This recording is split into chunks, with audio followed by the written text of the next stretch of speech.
نحمده ونصلي على رسوله الكريم أما بعد فقد قال الله تعالى في القرآن المجيد والفرقان الحميد أعوذ بالله من الشيطان الرجيم بسم الله الرحمن الرحيم إنا نحن نزلنا الذكر وإنا له لحافظون صدق الله مولانا العظيم۔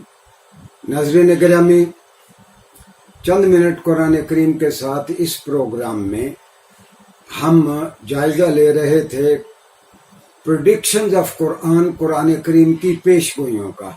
اس سلسلے میں آج ہمارا چوتھا پروگرام ہے کہ قرآن کریم کی ایسی پیش گوئیاں جو بالکل صحیح ثابت ہوئیں، ان میں سے چوتھی کا تذکرہ کر رہا ہوں۔ اللہ نے قرآن کے بارے میں کہا، اور یہ قرآن کریم کی آیت ہے سورہ ہجر سے، فرمایا کہ بے شک ہم نے اس کتاب کو نازل کیا اور ہم ہی اس کی حفاظت کریں گے۔ گویا خود قرآن اپنے بارے میں دعویٰ کر رہا ہے کہ یہ واحد کتاب ہوگی جو ان ایڈلٹریٹڈ اور ہر تصحیف اور تحریف سے پاک رہے گی۔ اگر کسی لفظ کا شوشہ آگے پیچھے ہو جائے، نقطہ آگے پیچھے ہو جائے، اس کو ہم تصحیف کہتے ہیں۔ اگر اس کا کوئی حرف بدلا جائے تو اس کو ہم تحریف کہتے ہیں۔ گویا ہر قسم کی تحریف سے اور ہر قسم کی تصحیف سے یہ کتاب بچی رہے گی۔ اللہ نے کہا ہم خود اس کی حفاظت کریں گے۔ ناظرین گرامی، دراصل اس موضوع پہ پہلے بھی ہم بات کر چکے ہیں، لیکن وہ قرآن کریم کی پیش گوئی کے طور پر نہیں، ہم قرآن کی جمع و تدوین کے بارے میں بہت ساری تفصیلات ہم نے بتائیں، آپ کی خدمت میں ہمارے ابتدائی لیکچرز میں عرض کی۔ میں ایک بات کو دہرانا ضروری سمجھوں گا کہ مسند امام احمد ابن حنبل میں ایک روایت ہے کہ اللہ نے فرمایا کہ رسول اللہ صلی اللہ علیہ وسلم فرماتے ہیں کہ اللہ نے 1,24,000 انبیاء بھیجے، ان میں سے 315 کو کتابیں یا صحیفے دیے گئے۔ ان میں سے بہت سارے ریلیجس اسکرپچرز جو ایکسٹینٹ ہیں، جو زمانے کی دست برد سے بچ رہے، ایڈلٹریٹڈ فارم ہی میں، تحریف شدہ صورت ہی میں ہم تک پہنچے ہیں، ان میں سے بہت کا ہم نے جائزہ لیا۔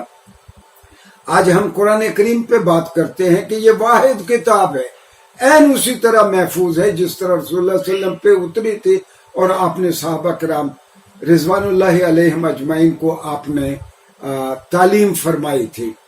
ناظرین گرامی، جب رسول اللہ صلی اللہ علیہ وسلم پہ کوئی وحی اترتی، آپ اس کو بار بار جلدی جلدی پڑھنے کی کوشش کرتے، کہیں بھول نہ جائے، تو رسول اللہ صلی اللہ علیہ وسلم کا دل بڑھاتے ہوئے اللہ تعالیٰ نے مخاطب ہو کے رسول اللہ صلی اللہ علیہ وسلم سے فرمایا کہ لا تحرک بہ لسانک لتعجل بہ، اے محمد صلی اللہ علیہ وسلم، کیوں اپنے آپ کو پریشان کرتے ہیں؟ آپ جلدی جلدی یہ قرآن پڑھتے ہیں تاکہ آپ کو بھول نہ جائے، آپ ایسا نہ کریں۔ اور اگلی آیت میں کہا، یہ اگلی آیت میں کہا، سورہ قیامہ کی یہ آیت ہے، اگلی آیت میں کہا ان علینا جمعہ وقرآن، اس قرآن کو جمع کرنا اور اس قرآن کو لوگوں کی زبان پہ جاری کرنا اور اس کو پڑھانا، یہ ہمارے ذمہ ہے۔ پھر قرآن نے اس سے اگلی آیت میں کہا ثم ان علینا بیانہ، اور یہ پورے طور پر لوگوں کی زبان پہ جاری ہو جائے، یہ بھی اللہ نے کہا ہماری ذمہ داری ہے۔ رسول اللہ صلی اللہ علیہ وسلم آپ اس معاملے میں پریشان نہ ہوں۔ اور تاریخ نے دیکھا کہ یہ قرآن کریم واحد کتاب ہے، عین اسی طرح محفوظ ہے جس طرح اتاری گئی تھی۔ ناظرین گرامی، بالعموم جب ہم ریویلڈ بکس کا تذکرہ کرتے ہیں تو 4 بڑی کتابوں کا تذکرہ کرتے ہیں۔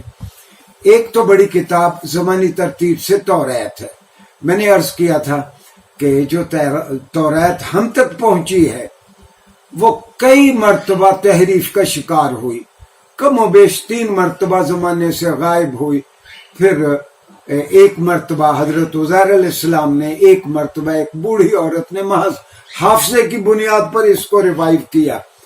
جو توریت اس وقت ہمارے پاس ہے اس میں حضرت موسیٰ علیہ السلام کی وفات کے بعد کے حالات بھی ذکر ہیں، یعنی اس میں یہ بھی ذکر ہے جب آپ کی میت کو دفن کرنے کے لیے لے جایا جا رہا تھا تو لوگ کس طرح آہوزاری کر رہے تھے۔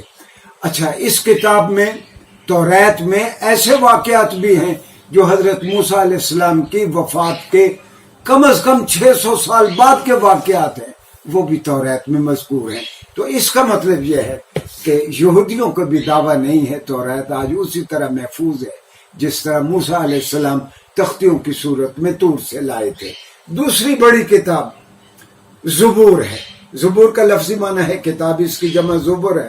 قرآن کریم میں متعدد بار یہ لفظ استعمال ہوئے ہیں۔ ناظرین گرامی، یہ کتابی صورت میں تو نہیں ہے، اولڈ ٹیسٹامنٹس میں سامس کے نام سے جو ہمارے عیسائی دوست اتوار کے روز نغمے آلاپتے ہیں وہ زبوری، وہ اور کسی کو دعویٰ نہیں ہے کہ یہ اسی طرح ہے جس طرح داؤد علیہ السلام پہ یہ نغمے یہ وحی کیے گئے تھے۔ اور تیسری کتاب اور سب سے اہم کتاب آج کے زمانے میں نیو ٹیسٹامنٹس ہیں۔ عہد نامہ جدید جس کو ہم انجیل مقدس کہتے ہیں، 4 انجیلوں کو انہوں نے کینونائز کیا مسیحی چرچ نے۔ وہ 4 انجیلیں کون سی تھیں؟ وہ تھی میتھیو، جان، لیوک اور مارکس۔ تو یہ ایک عیسائیوں کا بہت بڑا ادارہ ہے امریکہ میں، اس کو جیسس سیمینار کہتے ہیں۔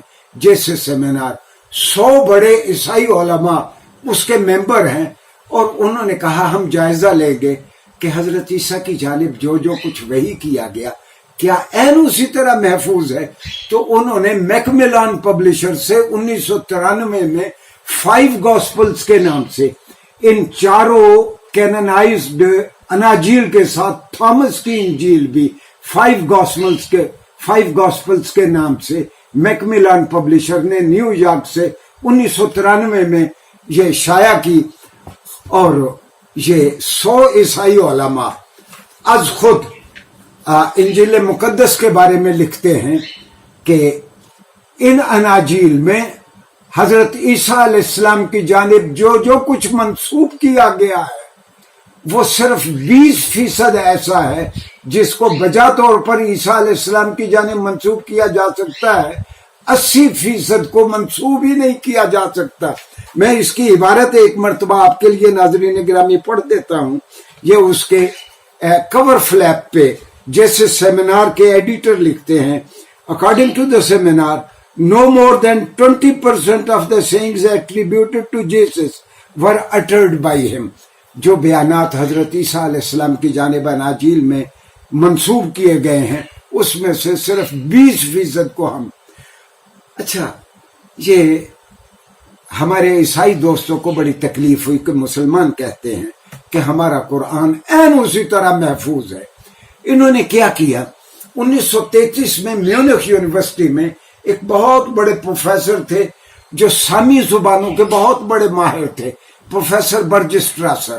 انہوں نے ایک قرآن کا آرکائیو قائم کی 1933 میں، اور اس دھرتی کے 7 کانٹیننٹ سے 42,000 قرآن کے نسخے چھپے ہوئے بھی تھے اور ان میں کلمی نسخے بھی تھے۔ پھر ان سب کو کولیٹ کیا گیا۔ کولیشن ناظرین گرامی کہتے ہیں جب ایک ٹیکسٹ کا دوسری ٹیکسٹ کے ساتھ موازنہ کیا جائے۔ آپ حیران ہوں گے کہ ایک بھی ٹیکسٹ کا اختلاف نہیں ملا، اور اللہ کا یہ دعویٰ اور قرآن کی یہ پیشگوئی سچ ثابت ہوئی کہ اِنَّ لَهُ لَحَافِظُونَ۔ اللہ نے کہا ہم ہی اس کتاب کی حفاظت کریں گے۔ آج میں قرآن پڑھتا ہوں تو مجھے پتا ہے کہ رسول اللہ صلی اللہ علیہ وسلم نے اسی طرح تعلیم فرمایا تھا۔ ناظرین گرامی، آمدہ لیکچر میں ہم انشاءاللہ قرآن کے دیگر پہلوؤں کا جائزہ لیں گے۔ شکریہ۔